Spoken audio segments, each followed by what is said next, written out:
لورزی زبستان بگشتی گشت و گذار دیت راوستاندن. یانجین گشتیاری تارده گشی گشتیاران دوالانه. لهاوینگه هاسیلا وجی سرارای کلورزی زبستان گلک اثار و بفر لید باریتن.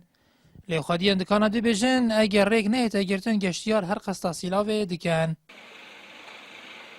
دیمانه که جون ورزش زمستان داد دتا وچیو و دورو برو بس رنگ وکی مو گویی رکوره بور دیرن بو مثلا گلک جو قصد و وینگه بکن اجبار کو گلک بفرتید خلک بواری بخونی نبگه نوی و وینگه حکم بینی گلک تیر حتی زویتا زتر نشین بهنج بر ریکیه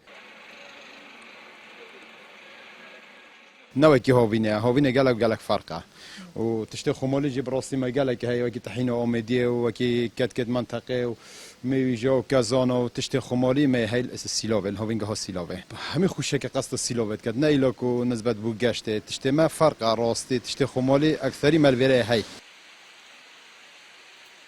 هاوینگه هاسیلاوه تارده که بخوارنین خوین خمالی آبرنیاسه و کتحین آمیدیه و گلک خوارنین دی. زبستان جی گلکتین باروپیتی تزانی تحین آمیدی گلک بنو دنگه گلکتین یعنی خوش خورشتین تقصد سیلوه کن بینوی تحین بن وك خونت خمولي المنطقة تين وكيبوري وصوت شتصا عالم قالك حاجات كات عيلة قالك قصد كانش أربيلتين سليمونيتين شاديتين هاوینگه هاسیلاوه سربقاز آمیدیه و لبرزی هاوینه دیگلک زمادا یا پرش گشتیار نافخو بیانی. هاوینگه هاسیلاوه راسته دورزی سبستان دوکو هاوینه دا گشتیار قصد نکنه. لیدیسان جی گشتیارا چوجار والا نابیتن. جبرجوانی سروشتوه و خارنینوین خومالی.